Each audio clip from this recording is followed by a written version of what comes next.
잠깐 기도하고 말씀을 나누겠습니다. 하나님 아버지, 마른 막대기와 같은 제가 주님의 말씀을 전하고자 강단에 섰습니다. 부족하고 또 지혜가 없어서 잘못 전하는 것이 있다면 주님께서 감추어 주시고 이 시간 온전히 주님의 뜻만 우리 마음에 새겨지는 역사가 있게 하여 주옵소서. 감사드리며 예수 그리스도 이름으로 기도하옵나이다. 아멘. 고린도 후서 본문을 계속 설교하고 있습니다. 바울은 앞선 본문에서 고린도 성도들에게 마음을 넓히라고 권면했죠. 그리고 이어지는 오늘 본문에서는 믿지 않는 자와 멍에를 매지 말라라는 권면으로 시작하고 있습니다. 이것은 그리스도인이 세상 사람들과는 구별된 삶을 살아야 한다는 것을 의미하는데요. 그렇다면 과연 이 마음을 넓히는 것과 바울에게 마음을 넓히는 거죠. 마음을 넓히는 것과 그리스도인의 구별된 삶과는 어떠한 연결고리가 있는 것일까요? 얼핏 보면 바울이 생뚱맞은 이야기를 갑자기 꺼내고 있는 것 같아 보이죠. 하지만 그렇지 않습니다. 앞서 5장 20절에서 바울은 고린도 성도들에게 하나님과 화목하라고 권면한 바 있습니다. 그리고 그 하나님과 함께 일하는 사도인 바울 자신과도 화목하기를 원했죠. 때문에 그들의 마음을 넓힐 것을 권면한 것입니다. 그렇다면 하나님과 바울과 화목하기 위해서 또 마음을 넓히기 위해서 고린도 성도들이 가장 먼저 해야 할 일은 무엇인가? 바울은 이에 대해 그들의 거룩한 삶을 회복을 이야기하고자 한 것이죠. 고린도 성도들이 불신자들의 유혹에 빠져서 죄악 가운데 있으면 결코 하나님과 화목할 수가 없죠. 당연히 하나님이 보내신 사도인 이 바울과도 화목할 수 없을 뿐더러 바울에게 마음을 넓힐 수가 없습니다. 때문에 바울은 먼저 고린도 성도들이 거룩한 삶의 모습을 회복하는 것이 우선이다. 그리고 또 그것이 화목을 위한 첫걸음이다. 이것을 말씀하고 있습니다. 오늘 본문의 중심 주제는 이 14절에 나와 있습니다. 너희는 믿지 않는 자와 멍에를 함께 매지 말라. 이어서 바울은 5가지 질문을 던지고 있는데요. 어찌 무엇과 무엇이 함께 할 수 있느냐라는 질문입니다. 이 5가지 질문은 이 14절의 권면의 당위성을 강조하고 있는데요. 그 중에 마지막 질문이 또 16절에 나옵니다. 바울은 이 마지막 질문을 통해서 우리가 하나님의 성전임을 말씀하고 있습니다. 그렇다면 과연 믿지 않는 자와 멍에를 매지 말라는 것은 어떤 의미인가? 또 하나님의 성전으로서 그리스도인의 구별된 삶은 무엇인가? 저는 이 2가지에 초점을 맞추어서 본문을 살펴보고자 합니다. 이 시간 바울의 권면을 통해서 오늘 우리가 그리스도인의 구별된 삶에 대해 다시금 깨닫고 결단하는 시간 되길 소망합니다. 먼저 바울이 권면한 중심 주제인 믿지 않는 자와 멍에를 함께 매지 말라는 이 말씀의 의미부터 살펴보겠습니다. 이 우리나라 말로 멍에를 함께 매다라고 번역된 부분이 사실 헬라어로는 이 하나의 동사입니다. 하나 단어죠. 헤테로 쥐군테스. 원형은 헤테로 쥐게오입니다. 이 동사는 부적당하게 어울리다, 부적당하게 결합되다, 혹은 결의하다 라는 의미를 담고 있는데요. 사실 저는 결이라는 말이 무슨 말인지 몰랐습니다. 그래서 국어사전을 찾아봤는데요. 이 2마리의 소가 끄는 쟁기라고 나와 있더군요. 다시 말해 소결의하다라고 함은 2마리의 소로 쟁기를 끌게 하는 것입니다. 그런데 이것이 왜 부적당하게 어울리다 혹은 부적당하게 결합되다라는 의미와 같이 쓰이고 있는 걸까? 여기에는 구약적인 배경이 있는데요. 레위기 19장 19절에 보면 내 가축을 다른 종류와 교미시키지 말며라는 구절이 있습니다. 여기서 교미시키다라고 번역된 이 히브리어 동사가 70인 역에서는 헤테로지고를 사용했다는 것이죠. 오늘 본문에서 바울이 사용한 것과 같은 동사입니다. 또한 신명기 22장 20절에는 좀 더 직접적으로 소와 나귀를 결의하여 갈지 말라 이렇게 기록되어 있습니다. 이처럼 모세의 율법에 종류가 다른 가축을 교미시키는 것은 물론이고 결의하여 밭을 가는 것조차도 금했다는 사실입니다. 실제로 바울 시대에 살았던 유대인들 역시 그 율법을 그대로 지키고 있었습니다. 이를 어기는 사람은 유대인의 법에 따라 40대의 매를 맞기도 했다고 합니다. 정리하면 이 헤테로지게오라고 하는 헬라어 동사는 조화될 수 없는 이질적인 요소나 사람들의 결합을 뜻하죠. 여기에는 가축이나 종자의 교미를 금했던 이 구약적인 배경을 가지고 있다고 할 수 있습니다. 바울은 이 동사를 들어서 고린도 성도들에게 믿지 않는 자와 부적당하게 어울리지 말라고 권면하고 있습니다. 개역 개정 성경은 이 동사를 멍에를 함께 매다라고 번역한 것이죠. 멍에는 무엇이죠? 멍에는 쟁기를 끌기 위해 소의 목에 얹는 막대기입니다. 특별히 구부러진 것은 하나의 소 한 마리용이고 일자로 된 것이 있는데 이게 결의하는 데 쓰였던 멍이라고 합니다. 어쨌든 바울은 이 비유를 통해서 신자들이 불신자들과 부적당하게 어울리지 말 것을 권면하고 있습니다. 소와 나귀가 한 멍에를 질 수 없듯이 불신자와 신자도 그러하다는 뜻입니다. 그렇다면 믿지 않는 자들과 부적당하게 어울리지 말라는 것은 구체적으로 어떤 의미일까요? 불신자들과 만나지도 말고 대화하지도 말고 그들을 피하라는 뜻입니까? 바울의 의도는 그런 차원이 아니죠. 소를 결의하는 것은 밭을 더 잘 효율적으로 갈기 위해서입니다.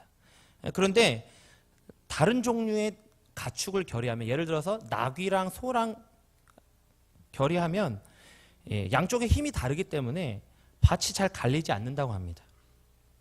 뭐 이런 효율적인 면을 떠나서 하나님께서 이것을 율법으로 금하셨죠. 마찬가지로 신자들이 그리스도 안에서 하나님의 뜻을 따라 살아가는 것이 인생의 밭을 가는 작업이라고 볼 수 있습니다. 그런데 불신자들은 삶의 목적과 방향이 너무 다르기 때문에 그 밭을 갈 수가 없는 것이죠. 함께 신자와. 좀 더 쉽게 말하면 불신자들과 그런 불신자들의 그 불경건한 문화, 가치관, 생활 양식 이런 것들에 동참하지 말라는 것입니다. 이것이 바로 거룩하게 구별되어야 할 그리스도인들에게 주신 하나님의 명령이죠. 이미 바울은 고린도 전서에서 그리스도인으로서 하지 말아야 할 것을 당부한 바 있습니다. 세상 법정에 송사하는 것, 또 성적으로 문란한 것, 우상 제물을 먹는 것, 우상 숭배하는 것 등입니다. 다시 말씀드리자면 멍에를 함께 매지 말라는 것이 불신자들과 관계를 단절하라는 것은 아닙니다. 그들의 어두운 문화와 가치관을 따라가지 말 것을 강조하는 표현이죠. 그런데 신자들이 불신자들과 어울리기 위해서 자꾸만 하나님이 싫어하는 일을 한다. 또 혹은 그들과 친해지기 위해서 경건하지 못한 행동을 계속한다. 그럼 어찌해야 하겠습니까? 그러한 관계를 단호하게 단절하라. 바울은 이것을 말하고자 한 것입니다. 이 벤자민 워필드라는 한 저명한 신학 교수는 이 부분에 대해서 이렇게 말했습니다. 우리는 불신자가 의지하고 살아가는 멍에를 우리의 목에 져서는 안 된다. 바울은 고린도 성도들이 믿지 않는 자들을 따라 경건하지 못한 행동을 하는 것을 알고 있었습니다. 때문에 그는 그러한 삶에서 벗어나서 그리스도인의 구별된 삶을 회복하라고 권면하고 있는 것입니다. 바로 그것이 하나님과 바울과 화목하는 첫걸음이고 또 바울에게 마음을 넓히는 길임을 말씀하고 있습니다. 바울의 이 권면이 오늘 우리에게는 어떻게 적용될 수 있겠습니까? 우리도 혹 불신자들이 가지고 있는 문화나 가치관이나 생활 양식을 따르고 있지는 않은지요. 특별히 결혼을 앞둔 청년들에게 이 권면을 적용해 보고 싶습니다. 그리스도인이 믿지 않는 자와 결혼하는 문제입니다. 물론 이미 결혼한 분들에 대해서는 해당 사항이 없습니다. 현재 믿지 않는 배우자와 살고 계시다면 이혼할 생각 마시고 눈물의 기도로 신앙으로 잘 이끄시길 바랍니다. 그런데 이제 결혼을 고려하고 있는 단계, 그런데 상대가 그리스도인이 아니라면 어떻게 할 것인가? 그렇다면 굉장히 신중해야 합니다. 그냥 감정에 취해서 이 사람을 전도해야지, 이런 낭만적인 생각으로 결혼을 꿈꾼다면 거기에는 아주 냉혹한 현실이 뒤따르죠. 결혼은 부부가 하나 되는 것입니다. 그런데 그 중에 가장 중요한 영적인 일치가 없다면 어떻게 가정이 하나 될 수 있겠습니까? 이 믿지 않는 남편을 전도하는 일이 어디 쉽습니까? 그 누군가를 전도하는 일보다 수십 배는 힘들다는 것을 우리가 경험적으로 많이 보고 듣습니다. 이 중요한 것은 바로 이것이죠. 내가 그 사람과 만나고 시간을 보낼 때 하나님이 기뻐하시지 않는 일을 자꾸만 하게 된다. 혹은 내가 그 사람을 신앙으로 이끌기보다는 내가 자꾸 불신앙의 문화 속으로 끌려간다. 이러한 판단이 서면 그 사람과의 결혼을 심각하게 재고해 보는 것이 좋죠. 그리스도인의 인생에 있어서 가장 중요한 것은 이 하나님을 향한 순종과 헌신인데, 배우자를 잘못 선택함으로써 이 일을 잘 감당하지 못하거나 너무 힘들게 감당하는 경우가 많이 있습니다. 오늘날 젊은 그리스도인들이 이 신앙의 일치에 대해 그리 심각하게 생각하지 않는 경향이 있죠. 사랑이 먼저고 믿음은 그 다음이고, 혹은 사랑과 인격이 먼저고 믿음은 그 다음이고, 조금 심하게 말하면 사랑과 인격과 능력이 먼저고 믿음은 그 다음. 아주 심하게 말하면 이 사랑과 인격과 능력과 외모가 먼저고 믿음은 있든지 말든지, 매우 안타까운 현실이죠. 우리 정륜교회 청년들 그리고 성도님들의 자녀들은 이러한 선택을 하지 않기를 바랍니다. 믿지 않는 자와 멍에를 함께 매는 이 극단적인 예를 들은 건데요. 그러나 불신자가 가진 이런 세속적인 생각과 가치관을 따르지 말아야 하는 것은 우리 삶의 모든 대인관계에 적용해야 합니다. 가장 가까운 가족에서 출발해서 친구 관계, 또 직장 상사나 부하 직원과의 관계, 또 동업하는 사람과의 관계 등등, 우리는 우리가 만나는 모든 믿지 않는 자들의 그들이 가진 이 세속적인 가치관과 문화로부터 떠나야 합니다. 혹 우리 삶에 불경건한 행동을 하게 만드는, 또 그리고 하나님이 기뻐하시지 않는 일을 자꾸 하게 만드는 그런 관계가 있으십니까? 하루속히 정리하시기 바랍니다. 우리가 불신자와 함께 멍에를 매서는 안 되죠. 우리는 복음을 전하고 그리스도의 향기를 드러내야 할 자들입니다. 그런데 아직도 불신의 멍에조차 벗지 못하고 있으면 그 사람이 어찌 영향력 있는 삶을 살 수 있겠습니까? 우리는 세상에 거룩하게 구별되어진 주님의 소금과 빛입니다. 세상의 가치관을 떠나 그리스도를 따라가시길 바랍니다. 하나님의 말씀에 순종하는 삶을 통해 하나님과 진정한 화목을 이루시길 바랍니다. 그리하여 불신의 멍에가 아니라 십자가의 영광을 등에 지고 살아가는 저와 여러분이 되길 간절히 소망합니다. 또 바울은 불신자와 멍에를 함께 매지 말라고 권면한 후에 이 5가지 이 수사적 질문을 던지고 있는데요. 어찌 무엇 할 수 있느냐, 이런 질문입니다. 의와 불법, 또 빛과 어두움, 그리스도와 벨리알, 믿는 자와 믿지 않는 자, 하나님의 성전과 우상, 이런 것들이 어떻게 함께하고 사귀며 조화되고 상관하며 일치될 수 있느냐, 이렇게 질문하고 있죠. 바울은 전혀 공통 분모가 없는 이 2가지 개념을 대조시키고 있습니다. 또 이 대조되는 개념을 결코 일치될 수 없다고 5번이나 반복해서 말하고 있습니다. 왜 이렇게 하고 있는 것입니까? 바울은 믿는 자와 믿지 않는 자의 가치관이 이만큼 공통 분모가 없다는 것을 말씀하고자 한 것입니다. 또한 함께 멍에를 매지 말아야 하는 당위성을 이 5번의 반복을 통해서 더욱 부각시키고 있는 거죠.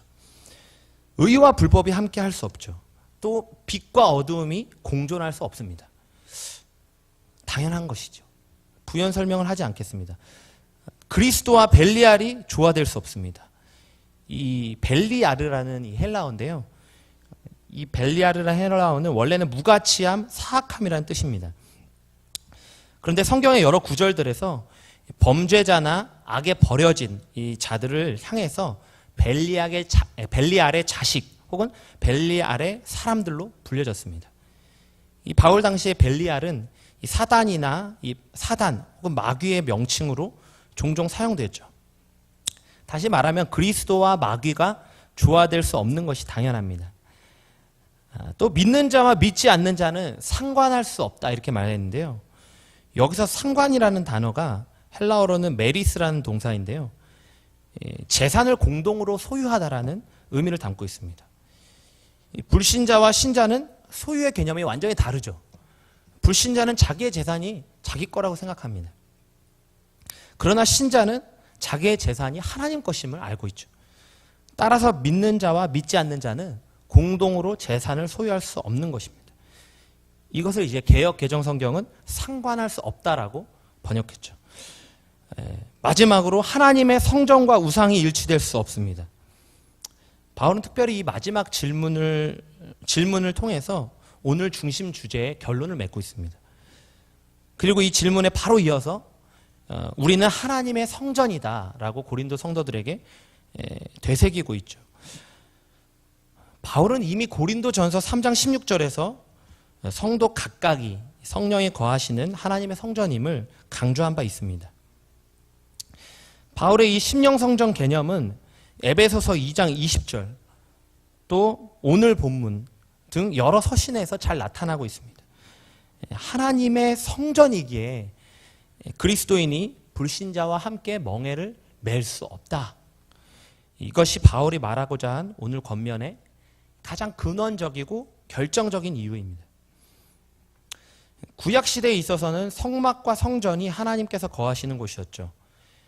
하나님께서는 모세를 통해서는 성막에, 솔로몬을 통해서는 성전에 거하시겠다고 약속하셨습니다. 유대인들은 그 중에서도 지성소를 하나님의 임재가 있는 장소라고 믿었는데요. 이런 구약의 성막이나 성전도 하나님이 거하시기에는 사실 한없이 초라한 장소입니다. 그러나 하나님께서 택하시고 거하셨기 때문에 그 장소가 거룩한 곳이 된 것이죠. 이 구약적인 성전의 개념이 이 신약에 와서는 그리스도 안에서 새롭게 됩니다.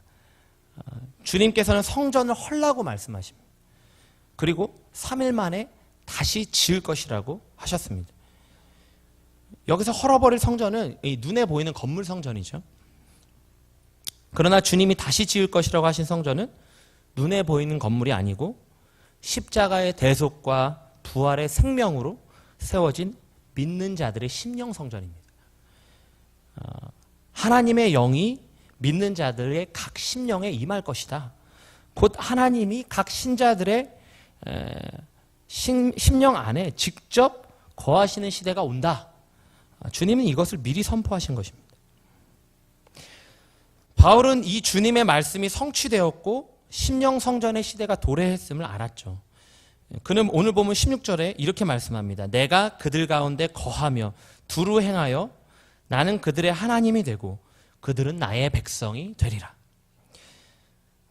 바울은 예수 그리스도를 믿는 자들은 모두 하나님의 백성이 되었다고 말씀합니다. 그리고 그 분명한 증거로 각 백성의 심령에 하나님이 거하시고 그 안에서 역동적으로 움직이고 계심을 선포하고 있습니다. 이처럼 너희는 하나님의 백성으로서 하나님이 거하시는 성전이다. 그런데 어떻게 너희가 우상 숭배를 할 수 있느냐? 바울은 고린도 성도들에게 강력하게 반문하고 있습니다. 바울은 몇몇 고린도 성도들이 아직도 이교도적 예배에 참석하고 있는 것을 알고 있었습니다. 이에 대해 바울은 조금의 타협도 있을 수 없음을 강조하죠. 살아계신 하나님이 우리 안에 거하시는데 어찌 우리가 우상을 숭배하는 일에 참여할 수 있는가? 오늘 우리 역시 하나님이 거하시는 성령의 전입니다. 그럼에도 불구하고 아직도 우리 안에 남아있는 우상이 있다면 무엇이겠습니까? 고린도 성도들에게는 이교도적 집회가 있었습니다. 그렇다면 21세기를 살아가는 우리를 유혹하는 이 우상 숭배 문화는 무엇입니까? 어떤 이에게는 이렇게 똑같이 무속 신앙이 될 수도 있죠. 또 어떤 이에게는 만몬, 그 돈일 수 있습니다. 또 어떤 이에게는 현세적인 행복이요. 또 어떤 사람에게는 사람 자체, 사람이 우상이 될 수도 있습니다. 오늘 저는 사람이 우상이 될 수도 있다라는 생각에서 개인적인 공감을 할 수 있었습니다. 저에게는 이제 한 달 된 딸 혜연이가 있습니다. 너무 예쁘죠? 그 혜연이를 또 낳아준 그 소중한 아내가 있습니다. 사역자로서 이 가정이 있다는 것은 주의 일을 하는데 참 큰 위로와 힘이 되는 원천이기도 합니다. 하지만 한편으로 또 보면은 주님보다 또 주의 일보다 가정을 더 생각할 때 이것이 내게 우상이 될 수도 있겠다라는 생각을 해봅니다. 예수님께서 누가복음 18장 29절 30절에 이렇게 말씀하셨습니다. 하나님의 나라를 위하여 집이나 아내나 형제나 부모나 자녀를 버린 자는 현세의 여러 배를 받고 내세의 영생을 받지 못할 자가 없느니라. 이 가족들을 하나님에서 버리라는 얘기가 아니고 하나님보다 우선하지 말라는 얘기입니다. 그런데 저는 믿음이 부족해서 가끔은 이 하나님께서 주신 가족인데 내 마음에서 하나님보다 우선할 때가 있는 것 같아요. 이 시간 간절히 소망하는 것은 이 하나님께서 내게 주신 가족이, 이 소중한 가족이 우상이 되지 않기를 바랍니다. 성도님들께는 어떠한 우상이 남아 있습니까? 내 안에 하나님보다 우선하고 더 사랑하는 것이 무엇이 있습니까? 이 시간 그 모든 것들을 마음에서 몰아내시길 바랍니다. 그리고 우리 안에 거하시고 역사하시는 성령님의 음성을 들으시길 바랍니다. 항상 그분께 묻고 맡기고 순종하는 삶을 사시길 바랍니다. 그것이 바로 하나님의 성전으로서의 거룩한 삶이죠. 그리스도인으로서 믿지 않는 자들과 구별되는 이 출발지가 바로 여기입니다. 우리는 하나님의 백성, 하나님의 자녀입니다. 그 증거로 우리 안에 성령께서 내주하시고 우리를 인도하시죠. 항상 그 성령으로 충만하여 그분의 음성에 민감하게 반응하시길 바랍니다. 늘 그 하나님과 동행하며 하나님의 성전으로서 거룩하게 세워져가는 저와 여러분이 되길 간절히 소망합니다. 말씀을 정리하겠습니다. 오늘 바울은 하나님과 화목하기 위해 또 바울 자신에게 마음을 넓히기 위한 첫걸음으로 그리스도인의 구별된 삶을 말씀하고 있습니다. 그것은 곧 믿지 않는 자들과 멍에를 함께 매지 말라는 권면이죠. 오늘 우리 안에 있는 모든 불신앙의 가치관과 문화를 끊어버리시길 바랍니다. 또한 자꾸만 나에게 어둠의 멍에를 지게 만드는 이 어둠의 관계들을 청산하시길 바랍니다. 그리하여 오늘 우리가 하나님이 거하시는 거룩한 성전임을 새롭게 깨달으시길 바랍니다. 내 안에 있는 모든 우상을 몰아내시길 바랍니다. 우리가 매일매일 성령의 인도하심을 따라 하나님의 성전으로 거룩하게 지어져 가길 소망합니다. 이번 한 주간도 이 말씀을 따라 그리스도인의 구별된 삶을 사시길 바랍니다. 그리하여 하나님께 마음을 넓히고 그분과 화목하는 저와 여러분이 되길 주님의 이름으로 간절히 축원합니다. 기도하겠습니다.